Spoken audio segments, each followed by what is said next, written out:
Let me warn you before this story begins. Schools don't feel dangerous during the day, but after dark, a school becomes something else entirely. Every hallway feels too quiet, every light feels like it's watching you, and every closed door feels like it's hiding someone on the other side. The night this happened, there were only 3 of us left inside the building. 3 floors, 3 classrooms on each. 3 entrances that were supposed to keep us safe. But one thing was wrong the moment we arrived.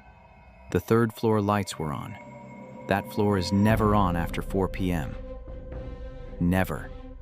Which means someone else was already in the building, and they knew exactly where we would be.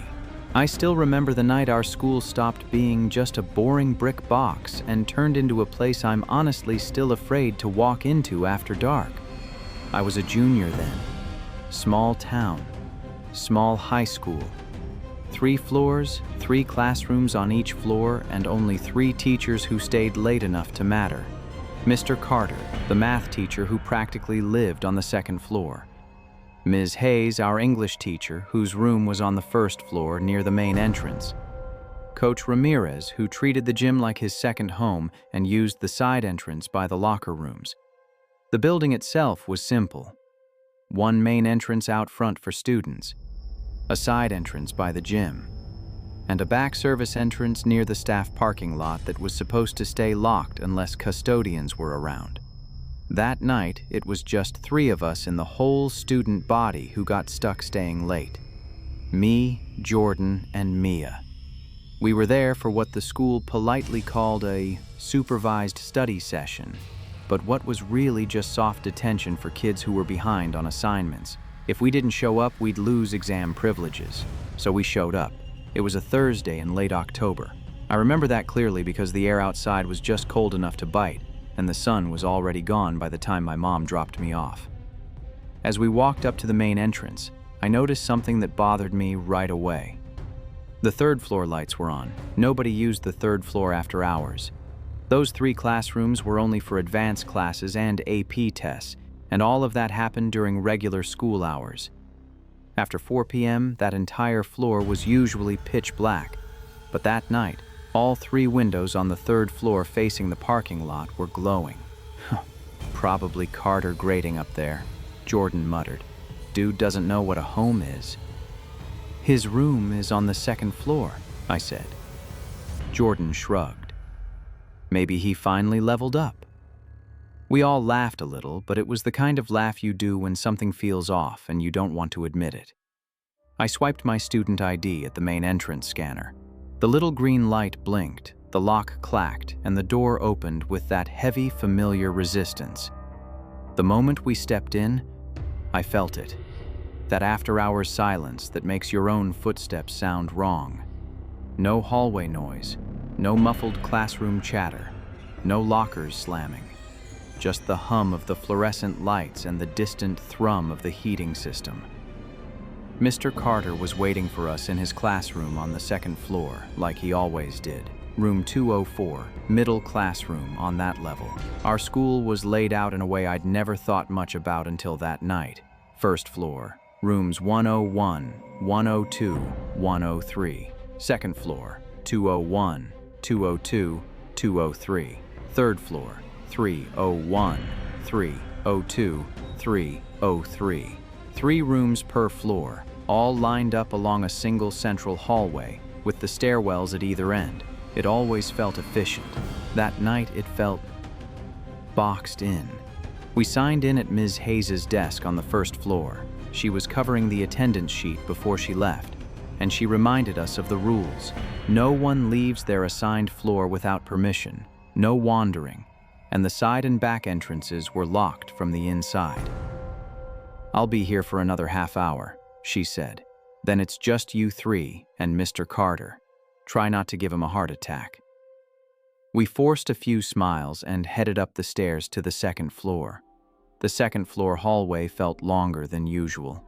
Every time the motion-activated light flickered on, I jumped and pretended I didn't. We got to room 204, and Mr. Carter already had his laptop open, glasses halfway down his nose. "You're late," he said automatically. "We're literally on time," Mia replied. "If you're not early, you're late," he muttered, then waved us in. "Take your seats. You've got 90 minutes. Phones away, work quietly." We spread out across the room. 3 students, 1 teacher, 9 empty desks. I pulled out my chemistry homework. Jordan opened his laptop for history notes. Mia had a stack of math worksheets that looked like a small tree had died for them. For the first 20 minutes, it was normal. Boring, even. The only sound was the scratch of pens, the occasional click of a keyboard, and the faint murmur of Mr. Carter's typing. Then I heard the first thing that didn't fit. A door slam. Not near us. Not on our floor. It reverberated through the building from somewhere above or below.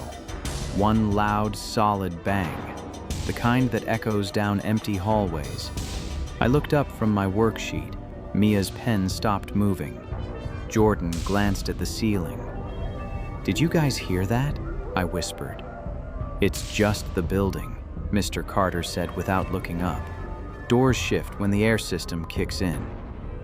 Except in all the years I'd been there, I'd never heard a door slam like that unless someone was actually mad enough to do it. I tried to let it go. Focus on the worksheet. Balance the equation. Don't think about the sound. 5 minutes later, I heard something else. Footsteps. Not in the hallway. Not on the stairs. Above us. Right over our classroom. Slow, heavy steps like someone was walking directly across the ceiling from one side to the other. The ceiling tiles even creaked slightly, just enough to make the fluorescent lights vibrate. I froze. So did Mia. Jordan looked up, eyes narrowing. "Okay, that's not the air system." "That's probably the custodians," Mr. Carter said. His tone was a little tighter this time. "They use the 3rd floor to store extra desks." Only they didn't. I knew all 3 of our custodians by name. They never stayed this late on Thursdays, and when they did, they worked on the 1st floor and the gym, not the 3rd floor. 3rd floor was always dark and locked. I swallowed and tried to convince myself I was overthinking it, until the footsteps stopped, right above our room, and stayed there, like whoever it was had stopped to listen. I didn't realize how hard I was gripping my pen until the plastic creaked. Mia whispered, "Alex." Mr. Carter finally looked up. He listened for a moment, then forced a small smile. "Relax," he said. "It's just maintenance. Focus on your work." But his eyes lingered on the ceiling a little too long. For the next half hour, nothing else happened. The footsteps stopped. No more slamming doors. Just silence again. The kind of silence that makes you doubt you ever heard anything at all. Around 7:30, Mr. Carter sighed, closed his laptop, and stood up. "I'm going down to the office to print something," he said. "I'll be right back. Nobody leaves this room. Understood?" We all nodded. He stepped into the hallway and we heard his footsteps fade toward the stairwell. The moment he turned the corner, the room felt different.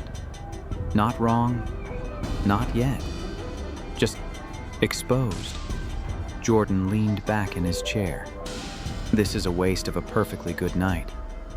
"At least you're passing math," Mia muttered. "At least I'll never need pre-calc in real life." He shot back. I tuned them out and stared at the door. That's when I saw it. Through the narrow rectangular window in the classroom door, I caught a flash of movement in the hallway. Not Mr. Carter coming back. Someone else. Someone standing just out of view. Right at the edge of the window's frame, like they knew exactly where the glass ended. For a second, I thought it might be a reflection. But then something shifted. A shoulder, maybe. The suggestion of a head tilting. Whoever it was standing right outside our room. "Do you guys see that?" I whispered. Jordan turned. The hallway looked empty. "There was someone there," I said, "right outside the door." Mia shivered. "Don't joke like that." "I'm not joking." Jordan stood up, walked toward the door, and peered out into the hallway. "See?" he said. "Nobody." He grabbed the handle like he was about to open it. "Don't!" Mia blurted out. He hesitated, rolled his eyes, let go of the handle and stepped back. "I swear there was someone there," I said quietly. "That's what creepy YouTube videos do to your brain," he said. "You start adding jump scares to real life." I wanted to believe that. I really did. 10 more minutes passed. Mr. Carter didn't come back. The clock over the whiteboard ticked from 7:35 to 7:45. "Shouldn't he be back by now?" Mia asked. Jordan checked his phone under the desk. "Maybe he fell into the copier." I pulled out my own phone and opened the school app. We had this stupid internal system where teachers could mark where they were in the building and log out when they left. It showed 3 active staff members still checked in. Carter, floor 2, room 204. Hayes, floor 1, room 101. Ramirez, gym, Strox, side entrance. Except we'd seen Ms. Hayes leave. She'd said she was going home half an hour ago, and Coach Ramirez never stayed this late on days without practice. If the app was accurate, 3 teachers were still inside. But based on what we knew, it should have been just 1. "There's something wrong with the app," I muttered. As if on cue, the overhead speakers in the hallway clicked. Not the bell, not an announcement, just a click, and a faint hiss of static. The PA system hadn't been used since the last fire drill. Hearing it come alive on its own made my skin crawl. "Okay, that's creepy," Mia whispered. The static stopped. Silence again. I couldn't shake the feeling that someone was testing things. Doors, hallways, the PA, and us. "I'm going to check the hallway," Jordan said. "Mr. Carter said don't leave," Mia reminded him. "And Mr. Carter also left us alone without saying how long. I'm just going to look out the door, not go explore the 3rd floor," he said. Before we could argue, he got up again and walked to the door. He pressed his forehead against the narrow window to look both ways. Then his whole body went rigid. "What?" I asked. "What do you see?" Jordan paused. His voice dropped to a whisper. "Someone standing by the stairwell." My throat tightened. "Who?" "I can't see their face," he said. "They're just standing there, at the top of the stairs, like they're waiting." "Maybe it's Carter," Mia said. "Carter doesn't wear a black hoodie," Jordan said, "and he doesn't just stand still like that." I got up and joined him at the door. We crowded the little window, trying to see. At the far end of the hallway, near the stairwell that led up to the 3rd floor, someone was standing where the light barely reached. They were facing us, not moving, just a dark shape with its hands at its sides. I couldn't make out a face, just the outline of a head, broad shoulders, dark clothes. Every instinct in my body told me one thing: they were not supposed to be there. "Maybe it's a senior trying to scare us," Jordan whispered, "like some dumb prank." "Nobody else is in the building," Mia said, voice trembling. "The office lady said we were the only ones left, remember?"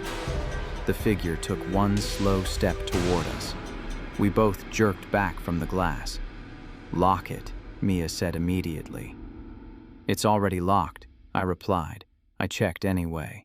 The handle wouldn't budge. We waited. No knock, no footsteps. Finally, Jordan leaned back to look again. "He's gone," he said. "Or it's gone. Whatever. I want to leave," Mia said. "Right now." "We can't leave without telling Carter," I said. "Carter can yell at me tomorrow," she snapped. "I'm not staying here." She grabbed her bag and headed for the door. "Mia, wait." Before she could touch the handle, something rattled it from the other side. Hard. All 3 of us froze. The person outside didn't knock. They didn't speak. They just gripped the handle and twisted it back and forth with this slow, testing motion, like they were feeling out how strong the lock was. Metal clinked against metal. The door shook in its frame. Mia stumbled back from the door, hand over her mouth. Jordan's voice came out thin. "That's not funny, dude." Whoever was out there didn't laugh, didn't answer. The rattling stopped. Then came footsteps, not walking away from us, walking up, toward the third floor. We heard the stairwell door open. We heard it close. Silence again. Nobody said anything for a long time. My brain was doing somersaults trying to make it normal. Custodian, prank, teacher, anyone but what every instinct was screaming.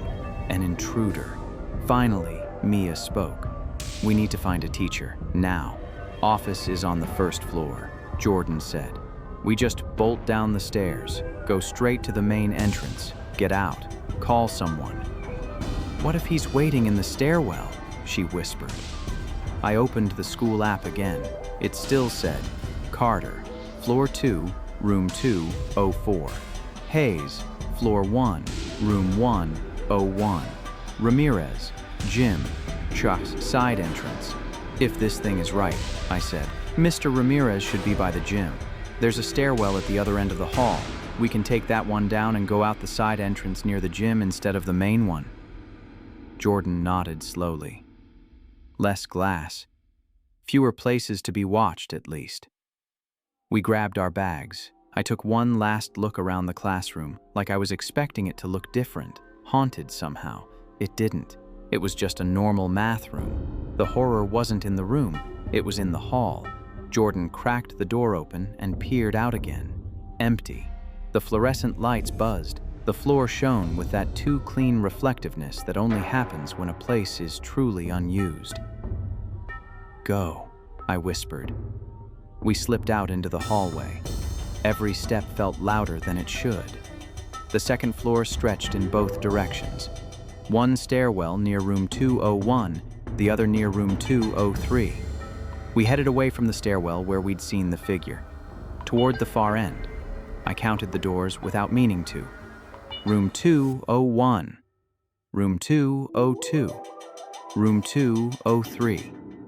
3 rooms, 3 doors, 3 potential hiding spots if something went wrong. We reached the stairwell and pushed the door open. The stairwell itself was cold. Concrete walls, metal railings, lights that flickered once when we stepped inside. "First floor," I said. "We get to the gym hallway, we find Ramirez, we're done." We moved quickly, but not quite running. The sound of our shoes on the steps echoed, bouncing back at us. We were halfway between the second and first floors when the door below us opened. Someone else stepped into the stairwell. We stopped dead. The figure looked up. It was the same outline, same dark hoodie, same too still posture. He shouldn't have been able to get from the other stairwell to this one that fast. We hadn't heard him cross the second floor hall. We hadn't heard any door. He was just there, between us and the first floor. "Back up," I said. We retreated up the stairs, back toward the second floor landing. The figure didn't chase. He just started walking up after us. Slow, deliberate, one step at a time. We burst back onto the second floor, slammed the stairwell door shut, and ran. This time we didn't even try to be quiet. "Main entrance," Jordan panted. "Just go for the main entrance."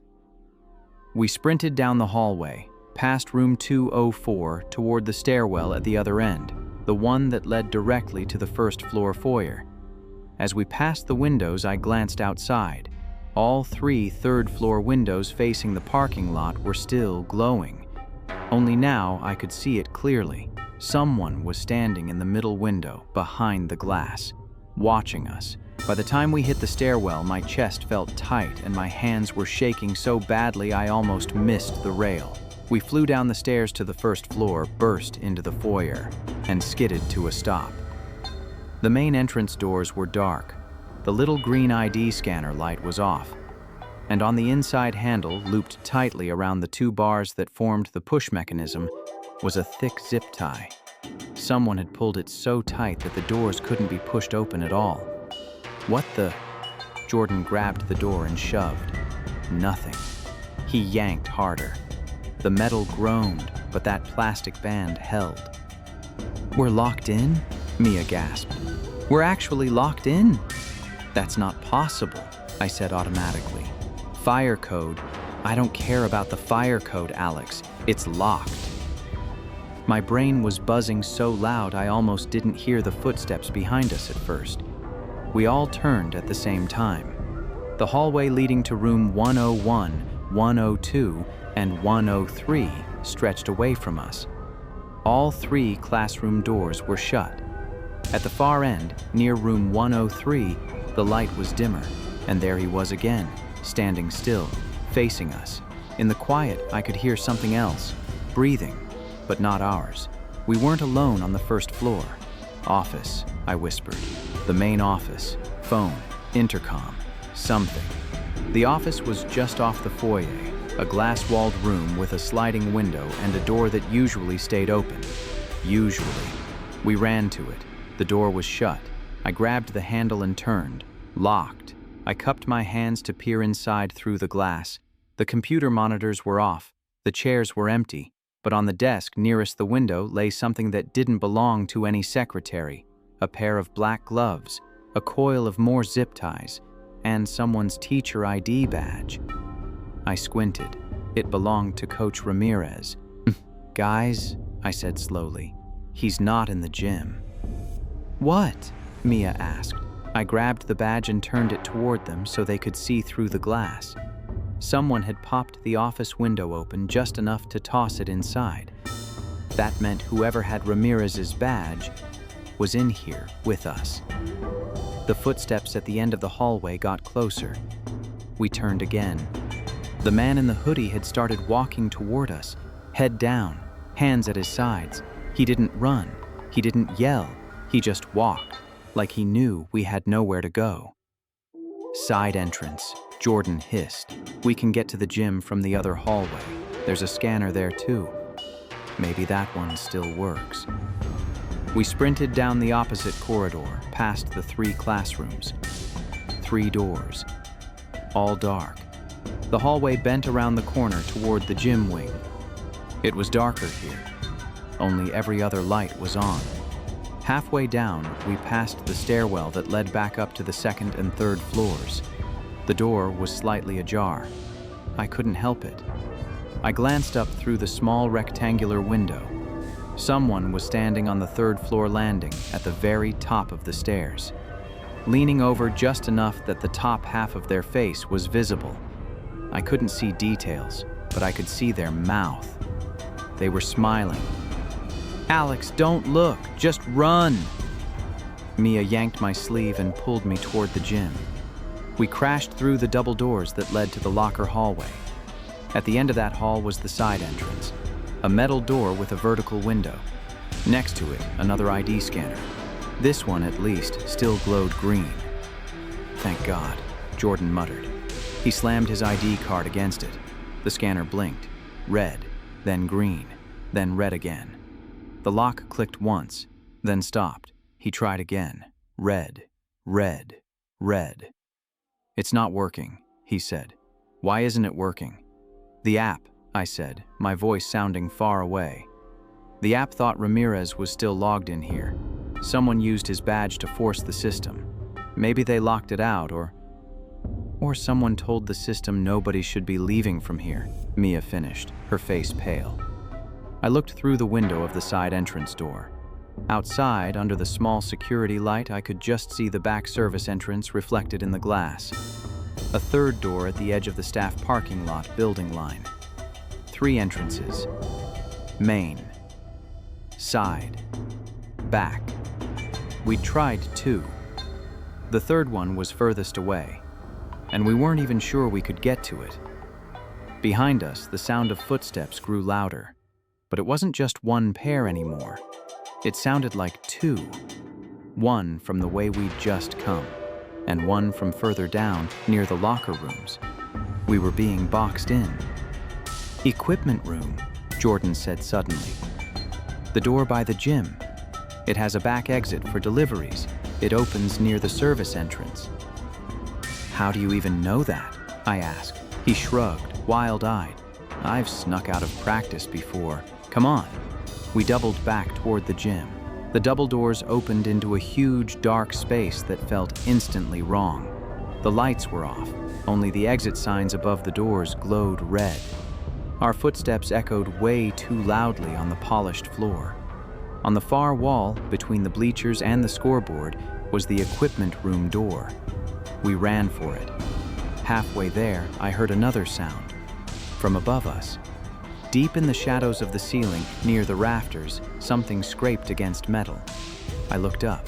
For a split second, I was sure I saw a face peering down through one of the square vents. Then it was gone. "Don't stop, Alex!" Mia shrieked. We slammed into the equipment room door. Locked. Jordan jiggled the handle. "Coach always keeps this open. What the—" I remembered the badge in the office, the gloves, the zip ties. Whoever this was had already thought of every door. The footsteps hit the gym floor behind us. We turned. Two figures stepped into the gym from opposite entrances. Both in dark hoodies. Both wearing gloves. Both with something hanging from their necks that could have been stolen ID badges. They didn't speak to each other. They didn't rush. They just started walking toward us. "At least two of them," I whispered. "Maybe more." My heart was hammering so hard I could barely think. "Third floor," I blurted. Jordan stared at me. "Are you insane?" "They think we're going to run for the exits. They've locked them. They've probably planned for us to try the obvious paths," I said. "Nobody would run up. Everyone runs down. So we go where they don't expect us. Up. There's a back window in room 303 that opens over the staff lot. It's low enough to drop from." "How do you know that?" Mia demanded. "I watched a janitor open it once when the heat broke. I remember because he said the third floor windows were the only ones with the old-style latches." Jordan didn't hesitate long. "Better a broken ankle than murdered in the gym," he said. "Let's go." We sprinted back out of the gym, up the hallway, and threw ourselves into the stairwell by the locker rooms. The footsteps behind us accelerated this time. They knew what we were doing. We took the stairs 2, sometimes 3 at a time. First floor landing, second floor flashes by, third floor. We burst through the door. The third floor hallway was lit. Badly. Every other light seemed to be out. The air up here was noticeably colder. All 3 classroom doors, 301, 302, 303, were shut. "Which one?" Jordan gasped. "End of the hall," I said. "Room 303. It faces the staff lot." We ran. As we passed room 301, something hit the inside of the door, hard, like someone slamming into it at full speed. The sound made my whole body lock up for half a second. "Don't stop," Mia sobbed. We didn't. We made it to room 303. The door was unlocked. We burst inside and slammed it behind us. I jammed the little metal kickstop into place at the bottom, praying it would slow them down even a few seconds. The room smelled unused, chairs stacked, desks pushed into corners. I ran to the back window near the far wall. It was the same one I remembered, shorter than the others, with a simple latch, not the newer security bar. I flipped the latch with shaking fingers and shoved the window up. Cold air rushed in. Below us, I could see the staff parking lot and the back service entrance. The drop wasn't as bad as I'd feared, but it wasn't nothing either. Maybe 8 feet. Enough to hurt if you landed wrong, but not enough to kill you. "Go," I said. "Mia, you first." She stared at the window, then at me. "What if they're out there waiting?" "They're inside," I said. "They've been playing with the doors. They're moving between floors. They locked us in. Whatever's out there is still less of a threat than what's up here." She took a breath, nodded, climbed onto the ledge. Behind us, something hit the classroom door. The kickstop shuddered. The metal handle rattled violently. "Faster," Jordan said through gritted teeth. Mia sat on the ledge, legs dangling out, then pushed off. I watched her drop. She hit the pavement, stumbled, and fell to one knee, but she was up a second later, waving frantically. "Go!" she yelled. "Just go!" The door behind us groaned under another impact. The kickstop bent. "Your turn," I told Jordan. He climbed up, shot me a look. "You better not die in here," he said. "That's my job. I'm the dumb one." "Shut up and jump." He dropped, landed better than Mia, spun around. "Come on, Alex." The third impact on the door was the worst. The top hinge cracked and a strip of wood splintered away. I could see a gloved hand forcing itself through the gap near the handle, fingers searching for the lock. I didn't wait to see if they found it. I climbed up onto the ledge, swung my legs out, and pushed off. For a second, I was weightless. Then the concrete rushed up and my ankles screamed as I landed harder than I meant to. But I stayed upright. We ran. We didn't go for the back entrance door. We didn't go for any door. We sprinted straight across the lot, around the corner, and out toward the street where my mom had dropped me off earlier. My phone was in my pocket. My hands were shaking so badly I almost dropped it twice as I unlocked it and dialed 911. I gave them the school name, our town. The fact that someone had locked the exits from the inside and was still in there. By the time the first police car pulled up, we were standing under the streetlight across from the school. All three of us breathing like we'd just sprinted a marathon. We watched the building. From where we stood, we could see all 3 floors. All 3 sets of windows facing the lot. First floor, dark. Second floor, dark. Third floor, the lights in room 301, 302, and 303 were still on. As the police moved in, I saw something that made my stomach twist. The third floor middle window, room 302, had a shape in it. A person, standing perfectly still, watching us. Then the police spotlight hit the glass and the shape stepped back into the darkness. They searched the building for almost 2 hours. They found the splintered third-floor classroom door. They found the zip tie on the main entrance. They found the broken basement window we hadn't even known about near the back service entrance, likely how they'd first gotten in. They found smudged shoe prints on the second floor near room 204. Ceiling tiles slightly shifted in the hallway right above it. But they didn't find anyone. Not in the classrooms, not in the gym, not in the stairwells, not in the ceiling. They checked the security cameras the next day. Half the feeds had been cut around 6:45 p.m. Someone had used a staff login to access the system and loop static footage on the main entrances. The login belonged to Coach Ramirez. He swore he'd lost his badge earlier that week and never reported it because he thought he'd misplaced it at home. They never proved otherwise.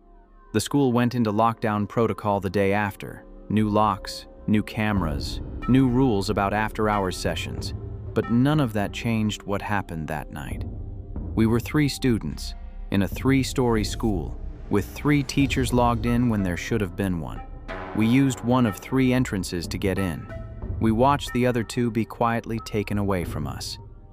We escaped through the only opening they hadn't planned on, a 3rd-floor window they must have assumed no one would use.